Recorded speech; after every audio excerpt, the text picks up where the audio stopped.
Hello and welcome. This is the newsroom for today, January 25th, 2021. We're broadcasting to you on E1 Scar TV, NTN, and Tarzi TV in Bartica. In the headlines, Guyana summons the Venezuelan diplomat as it protests the detention of 12 Guyanese fishermen and their boats in Guyanese waters by the Venezuelans. Former Minister David Patterson and the former Harbour Bridge General Manager are charged. The heartbreaking plea for assistance by families of cousins diagnosed with end-stage kidney failure. If anybody could come forward and be a donor to him, and if he could get a donor, that would be good because that will save him. And in sport, Bangladesh crushed West Indies in the final one-day international, and the sport minister piloting project for major cricket grounds enhancements. With the news, I'm Neil Marks. We're glad you could join us. With 12 Guyanese fishermen and their 2 vessels detained in Venezuela for the last 4 days, despite calls from the Guyana government for their release, the Minister of Foreign Affairs and International Cooperation, Hugh Todd, has dispatched a note of protest to Venezuelan authorities. On Monday, Todd called head of the Venezuelan embassy, Moses Chavez, to transfer the protest note to his government in Caracas. The protest note firmly condemned the illegal detention of the captains and crews of the Guyanese registered fishing vessels, the Lady Nayara and the Seawolf, and called for their immediate release. Additionally, Minister Todd also met virtually with his Venezuelan counterpart on Monday afternoon. On Thursday last, the 2 vessels were intercepted by a Venezuelan naval vessel while operating off the Waini Point in the Northwest District. Todd also met with Prem Kumar Lalbachan and Trevor Daniels, owners of the detained Guyanese registered fishing vessels. The foreign minister pledged to remain in contact with the owners and share updates as they occur. Former Public Infrastructure Minister David Patterson and former General Manager of the Demerara Harbour Bridge Corporation, Ralston Adams, were on Monday jointly charged with fraud. The charge is in relation to a $162 million sole source contract handed out in 2016, while both gentlemen held their substantive positions. Former Public Infrastructure Minister David Patterson and former General Manager of the Demerara Harbour Bridge Corporation, Ralston Adams, appeared before Magistrate Leron Daly at the Georgetown Magistrates Court after Chief Magistrate Anne McLennan recused herself from hearing the case. McLennan is reportedly friends with both Patterson and Adams. The duo was not required to plead to the charge, which was laid indictable. They were released on $200,000 bail each. Attorney Glenn Hanneman appeared for Adams. Both Adams and his attorney refused to speak to the media. Attorney Ronald Bird Smith leads the defense team for Patterson, which also includes attorney Nigel Hughes. Hughes said the defense believes the charge is unfounded, even as the 2 are expected to return to court on February 15. This was not an activity or an action initiated by Mr. Patterson, and therefore in the circumstances we believe that this charge not only is unfounded. Patterson did not speak to the media on the advice of his legal team. He was greeted outside the courthouse by opposition leader Joseph Harman and several other opposition parliamentarians who held placards and chanted.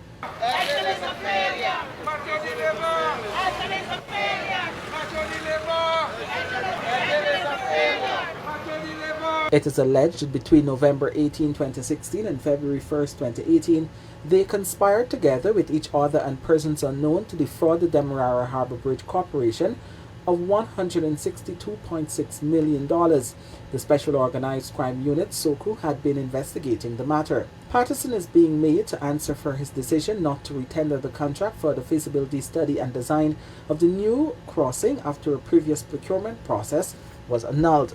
He reportedly facilitated the award of the contract through sole sourcing instead of going through the procurement board as the law says should be done. The report from the investigation conducted by the Public Procurement Commission noted that the bid from the Dutch company was unsolicited, but Patterson took the company's proposal to Cabinet for approval and it was granted. The report stated that monies to be spent on the project were taken from the Demerara Harbour Bridge Corporation asphalt plant accounts under the management of Adams at the time. Meanwhile, budget agencies, including the Demerara Harbour Bridge Corporation, were well aware that the purchasing of gifts and merchandise was not allowed under the country's financial laws and were in fact told not to do so. A budget circular dated June 20, 2018 and another circular from the Ministry of Finance on December 17, 2018 made this clear. But despite the written caution, which included clear guidelines against the usage of public funds for the purchasing of gifts for staff, several agencies under the Ministry of Public Infrastructure at the time still went ahead and purchased expensive jewelry and other items as gifts for former ministers David Patterson and Annette Ferguson. The Ministry of Finance circular, signed by then Finance Secretary Michael Joseph, made reference and reminded budget agencies that the purchase of gifts were not permitted under the Fiscal Management and Accountability Act. The circular also noted that purchasing of gifts was also unbudgeted and not approved. But despite receiving this clear instruction that the act was prohibited, several agencies still purchased gifts. According to information released by Minister of Public Works Juan Edgell, Patterson, during his tenure as Minister of Public Infrastructure, received from agencies under his control gifts and personal items totaling $2.6 million. In May 2020, gifts were purchased for the minister's birthday by the Maritime Administration Department to the tune of $704,000. On the same date, there was another gift purchase for $387,000. Beverly Prasad, who reportedly paid to have her husband killed, and the man who confessed to carrying out the act for $1.7 million on Monday, pleaded not guilty to murder. The trial in the case begins on Tuesday. Prasad, 53, and her accomplice, Oswald Jr. Yaw, called Meow, 28, appeared before Justice Navendra Singh at the Georgetown High Court and pleaded not guilty to the capital offense. The indictment read that on September 10, 2015, at Herstelling, East Bank, Demerara, Yaw murdered Nathan Prasad. The 12-member jury was empaneled and the trial will commence on Tuesday. On September 10, 2015, Nathan Prasad's bloodied body was discovered lying face down in his home at Lot 66 Herstelling New Scheme, East Bank, Demerara, with stab wounds about his body and his head bashed in. Police recovered a hammer, 2 knives, and a piece of rock, all of which had bloodstains. Yaw was later arrested at a city location and reportedly confessed to beating the blockmaker to death with a hammer. He allegedly stated that he was promised $1.7 million by Beverly Prasad to kill her husband. He had reportedly collected $30,000 and a further $35,000 in advance. After Prasad was killed, the accused was reportedly paid $10,000 and promised $100,000 in weekly installments. Prasad's death allegedly stemmed from a property dispute between him and his wife, Beverly. When the newsroom returns, new road link for the East Bank by November. You're watching the newsroom. The Ministry of Health is closely monitoring several populated areas across the 10 administrative regions following an increase in positive COVID-19 cases. During his daily update on Monday, Minister of Health Dr. Frank Anthony revealed that among the areas being closely monitored is New Amsterdam in Region 6, where he said there's a spike in the number of cases. He explained that health officials in the region are conducting a contact tracing exercise after some 36 new cases were recorded in New Amsterdam. Among the other areas being closely monitored is St. Cuthbert's Mission in the Mahaica River. Region 6, the area of concern continued to be in New Amsterdam, and that's an area that we have been looking at. We have spoken about this. We've seen there are probably about 32 cases in New Amsterdam. And again, we have been doing contact tracing and testing to make sure that we can get a better understanding of cases in New Amsterdam. Some of those cases that we have identified about 2 weeks ago or about a week ago would soon be up for discharge because most of these patients have been in home isolation, and their 10 days of asymptomatic, being asymptomatic would be coming shortly to an end, and therefore we'll be able to discharge them from home isolation. Another area of concern would be in Warramadong.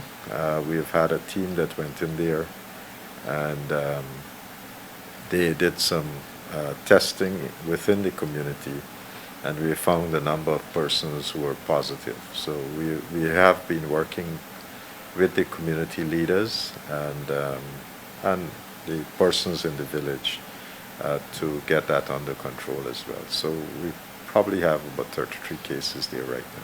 By November this year, a new road link from Eccles, East Bank Demerara to Mandela Avenue in Georgetown should be completed, President Irfan Ali announced at the weekend. This new link will vastly ease traffic congestion along the East Bank corridor. Additionally, by the end of April, there will be an alternative road link between Diamond and Eccles. President Irfan Ali said that the new road link connecting communities on the east bank of Demerara is expected to significantly cut commute time for residents and modernize the surrounding areas. The president and a team, including Minister of Housing and Water, Colin Crowell, visited the proposed locations on Saturday to check the alignment and interconnections and discuss ways of getting a quality product in a short time. As you're aware, we have a massive 4-lane project road, and that is funded by the Indian government from Ogle to Eccles, and then taking it onwards to Diamond. We're already seeking financing for that. In addition to that, however, because of the immediate need to ease the congestion, we are now building this alternative connection.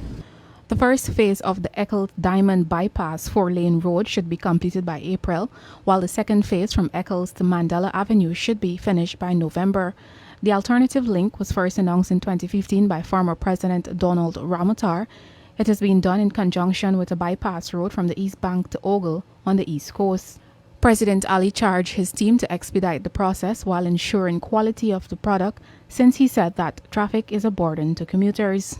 This is part of the infrastructure transformation, integration of communities, because now Diamond, Prospect, Eccles, Horstelling, Covent Garden, Mocha, all these communities will be integrated. And that is part of urban planning too. The head of state said that the road would not just link the communities and ease congestion, but enhance the quality of life for residents. He spoke of having a government hub close to the roadway, which would not only house the police, army, fire service and medical emergency, but also a new school. Additionally, the government will be upgrading a number of roadways in Diamond, which should further enhance travel time within that community.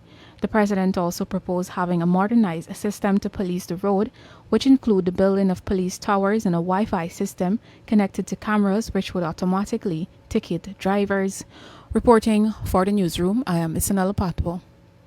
Region 2, which to date has recorded 223 cases of COVID-19, now has a specialized isolation facility to care for patients. It can accommodate a minimum of 30 persons. Minister of Health Dr. Frank Anthony on Saturday commissioned the facility, which is located in the compound of the Suddy Hospital on the Essequibo Coast. The minister noted that although the region has not seen a spike in its cases, in the event that it does happen, the region would be well prepared. The Regional Task Force on COVID has been doing a lot of good work in terms of managing the cases that we've had in Region 2 and also doing contact tracing. And they thought that it's important that we develop this specialized isolation facility so that if there are cases that would require isolation, that more options can be given to these patients. Anthony explained that a past challenge they faced was the availability of beds for positive COVID-19 cases, but that concern has now been allayed. What this is going to allow us to do is to extend the amount of beds that we have, and as you've heard, we would have in this facility space for over 40 patients. Dr. Shanur Reed, medical superintendent at the Suddy Public Hospital, expressed her satisfaction as she explained that when patients are in home isolation, they do not comply with the COVID-19 guidelines. The home isolation cases would more than likely be decreased out there, so we'd have more hospital isolation patients where we could monitor them more closely and keep them, safer here. Meanwhile, the region also received a new boat worth $2.4 million with an engine worth $3 million. Dr. Anthony said the boat would serve as a way of getting medication and other pieces of equipment to communities in the Pomeroon River. It would also be used in the provision of dental and other services. He said the ministry would be conducting medical outreaches at least every 2 weeks, visiting the region's communities to monitor health conditions that might affect residents and provide other vital medical services. Reporting for the newsroom, I'm Sheena Henry. When they realized their young daughter's health was affected by the detergents they were using, no matter which one they used, local or foreign, Dwayne and Melissa Young, a Georgetown couple, decided to manufacture their own. In September 2016, the couple finally accomplished their goal and launched Tidy Up liquid detergents. Dwayne and Melissa Young started by selling detergents from their home while looking for companies to buy their product. Tidy Up now has 22 distributors across Guyana, even as far as Lethem.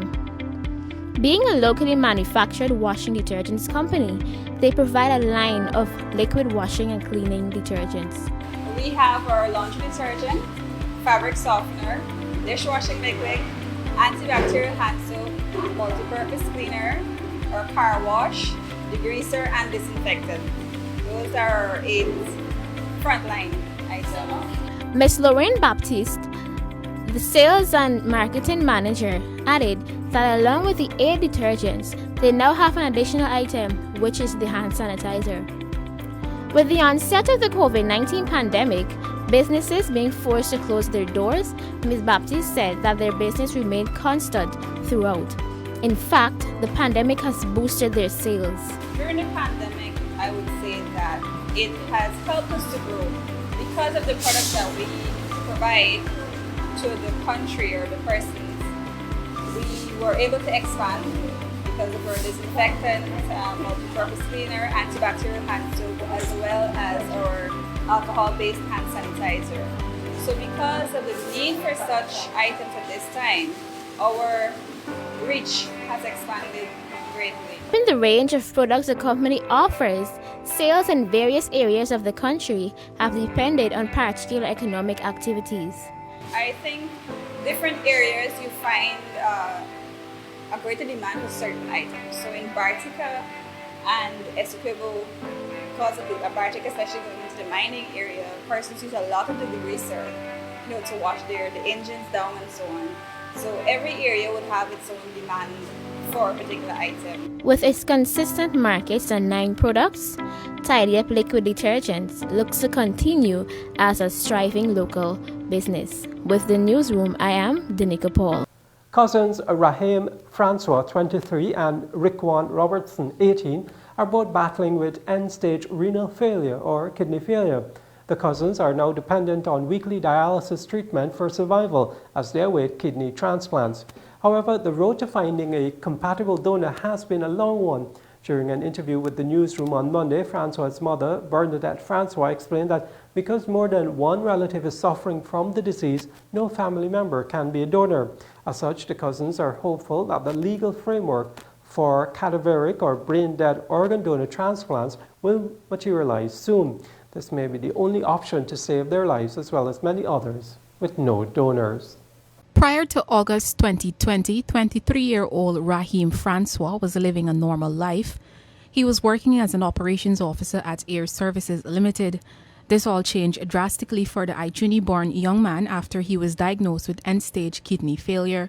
His diagnosis followed 6 months after his 18-year-old cousin, Rickwan Robertson, was diagnosed with the same condition. Rickwan of number 21 Village, West Coast, Berbice, was a student of the Fort Wellington Secondary School and was preparing for the 2020 Caribbean Secondary Education Certificate examination when he was diagnosed. When I was diagnosed, knowing that for someone like me that don't drink or smoke, it was difficult because I not only questioned myself, I questioned God and asked, why me, somebody like me, doing everything possible to have a healthy life and to find out that you have kidney failure, not just only kidney failure, end-stage renal failure. That means that it's that bad.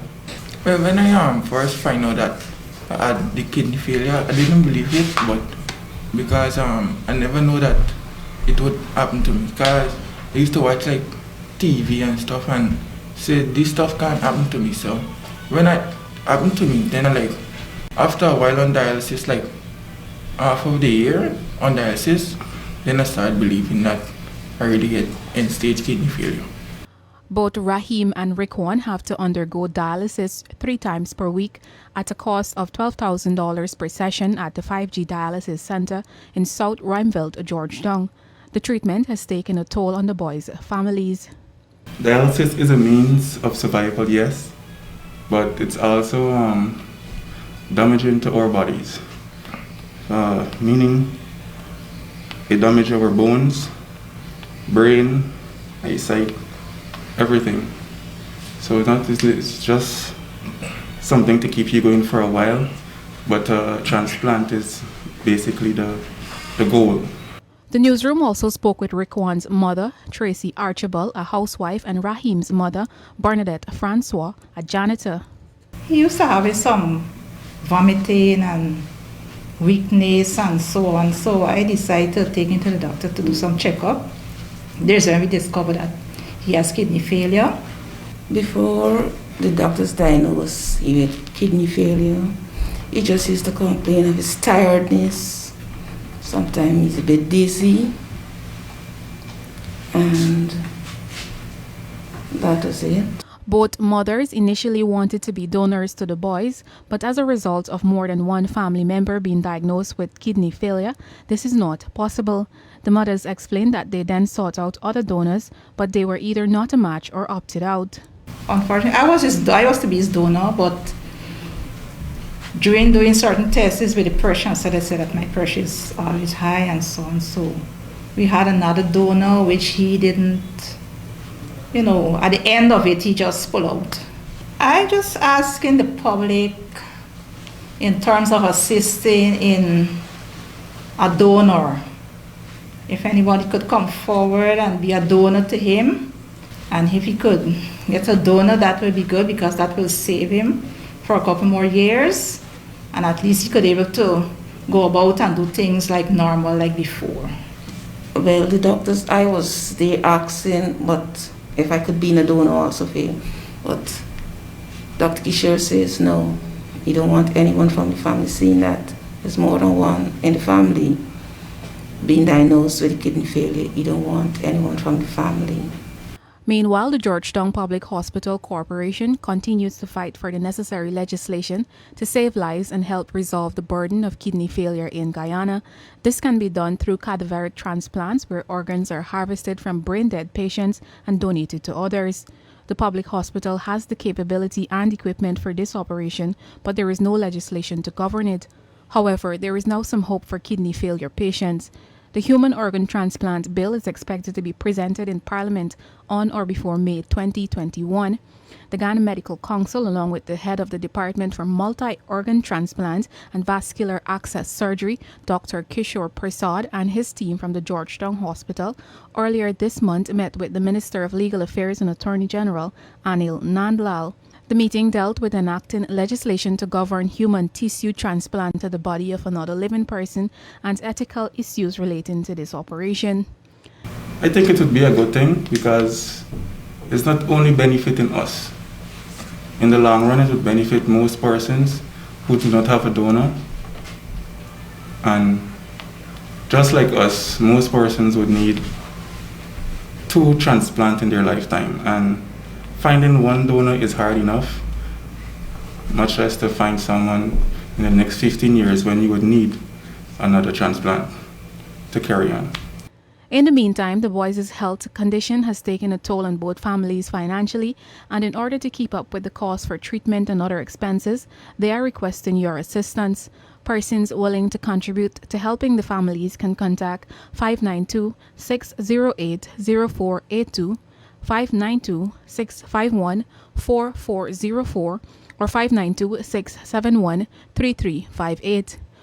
Reporting for the newsroom, I am Isanella Patwo. When the newsroom returns, the financial weather and bridge reports along with sport.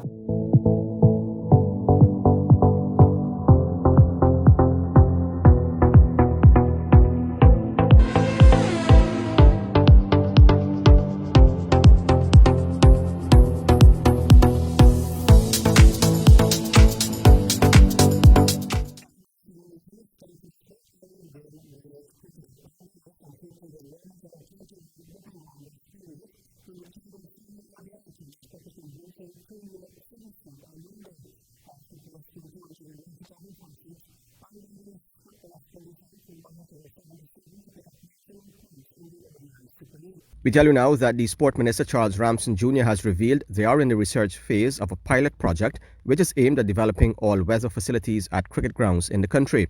The minister made this revelation during a community outreach at the weekend. Akim Green reports. Apart from the National Stadium Providence and now the Detention Community Centre ground, there are not many other grounds in Guyana that can host cricket during the rainy season. The minister wants to change such and is currently on a fact-finding mission to see how best the Ministry of Culture, Youth and Sport, through partnerships, can enhance some cricket grounds in Guyana. A lot of these grounds play cricket. It is important for me that these grounds get to a level where they can play cricket on a consistent basis, whether it is rainy season, dry season, and that when rain falls, shortly after, you would still be able to play cricket. We're currently doing the research so that we can build those types of grounds. In the coming year, I'm going to be working with one of the regional bodies so that we can have an example, basically a pilot project, so that we can use as an example so that once these innovative ideas are implemented, we can see if it works or not. And so if it works, it can then be extended to all of the other grounds. Additionally, the minister felt the need to have community grounds which not only offer the area for sport activities, but a chance for families to engage in leisure activities or exercise purposes. Not every ground wants to or needs to play cricket. That's an important point. These are community grounds and community centers. Some of the grounds that you have, people want to go to take their families and to go for leisure activities. They want to go and exercise. They want to go and run. They want to go and take their kids in a pram or a trolley and push them around the place. They want to go and take their kids to playgrounds. They also want to come and sit down in a nice and safe environment with their families and friends. So the ministry is going to be engaging with the regional bodies to identify grounds for which we can use as public parks. We will still have cricket grounds. So this ground, for example, will remain a cricket ground. And we will make sure that this ground gets to a level where it is far more enhanced and you will be able to access this at all times. The committee is going to be in control. At all of his engagement, the minister was resolute on the need for the development of partnerships in order to sustain the facilities. The minister promised to partner with the relevant authorities to see how best the ministry can get the facilities back to a respectable state. For the newsroom, Akim Green. Now, the Minister of Culture, Youth and Sport, Charles Ramson Jr. on Saturday visited several grounds in West Demerara and East Bank Essequibo as part of his continued efforts to engage communities directly on their needs for development. The minister wants to foster accountable relationships to drive community development. Some of the grounds are in good condition, while others are in a dire state. The minister promised to partner with the relevant authorities to see how best the ministry can get the facilities back to a respectable state. His first stop was at Tushin ground, arguably the best of the lot. The executives were applauded for their efforts in maintaining the ground to a standard. Wherever I go, grounds are in bad condition. This is one of the few exceptions where it's actually in fairly decent condition. There's a reason for that, and one of the reasons is you guys. So I would like to take the opportunity to commend you for the work that you have done already for getting this ground to the state that it is in order for you to be able to play cricket regularly and be able to have tournaments being played here. It is for your benefit. It is important that you understand that you have an alternative. Your alternative is to do nothing. Stay at home and watch TV, go on Facebook and complain and criticize that the government is not helping. You made another choice. Your choice was you were going to make your own concerted efforts to help yourselves. At all of his engagement, the minister was resolute on the need for the development of partnerships in order to sustain the facilities. Countries can only be built in a framework of partnership. Partnership with all the relevant stakeholders who have been placed in responsibility, but also partnership with the people of the country, partnership with communities and families. He reminded the gathering of Guyanese cricketing greats Ramnara Sawan, Shivnarine Chandrapal and Rohan Kanai, all of whom went on to dominate world cricket and came out of small communities, much like the ones he visited. To restart churning out quality athletes, better facilities are required, but a responsibility will be placed on the community. When is the last time that we were able to produce world-class greats? It's not happening anymore. And part of the reason is that we need better administration, you need better facilities, you also need better training programs. I'm working on better facilities and better training programs, but I need your help too to work on better administration. Better administration in the clubs, better administration within the structure of cricket organization in the country. The ministry will be rolling out tournaments in different sport disciplines to select above average athletes for focused training. The minister told the gatherings that some grounds will have to be developed not solely for cricket, but also one into which the entire community can access for other family activities. During Saturday's outreach, the minister also donated cricket equipment to some clubs. For the newsroom, Akim Green. And the Ultimate Fighting Championship company, that's the UFC, has agreed to sign the Guyana-born fighter Carlston Harris. The 33-year-old welterweight fights out of Brazil and is currently ranked 7th among the 583 active pro athletes in that division in the country. Here's a glimpse now of his last fight earlier this month and the moment he got the break in the UFC.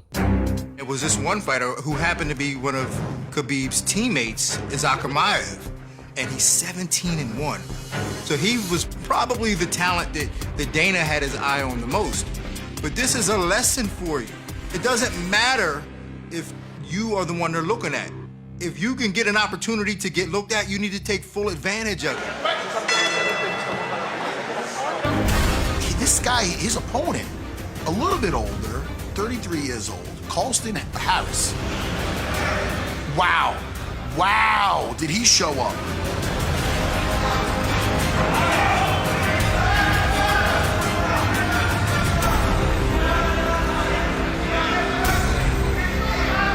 Nice, let's go, brother, let's go. Nice, get up. He's fucking great, man. He's good. Thomas, he used the over. That's a nice shot. He's really good. Yes, this guy crazy. And this is very dangerous. Ah, hey. Rukuksibe.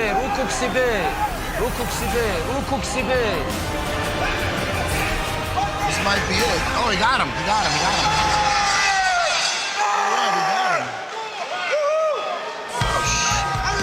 He's here. He's here. That was a big win. Give me a chance. That was a big win. That is a big win. He's from Guyana.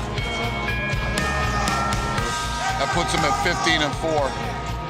Just choked out a guy 17-1. That's huge. I'm the first fighter from Guyana. The first fighter from Guyana.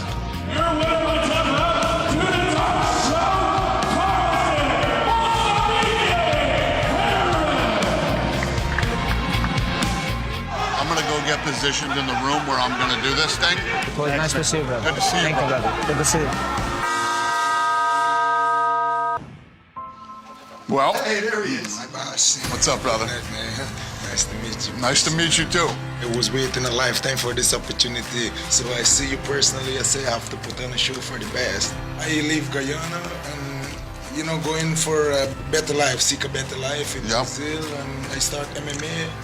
And I leave my family in Guyana, my mom and so on. So I 10 years, 11 years without seeing them, just trying to fulfill my dream. Because the pandemic, and I ain't get no income. So Right. I actually was gonna living on the road because can't pay the rent. He is the exact type of guy that I like to sign. What this guy's been through in his life, what he sacrificed to be there that night, took that fight on like 24 days notice. It doesn't get any better than that. Normally, I'm not looking for guys that are 33 and 34 years old, but tonight, you were too hard to deny. I'm gonna give you a shot. Welcome to the UFC, buddy. This is why this show exists. And with that, we've come to the end of the news for this evening. My name is Avinash Ramzan. Thanks for watching.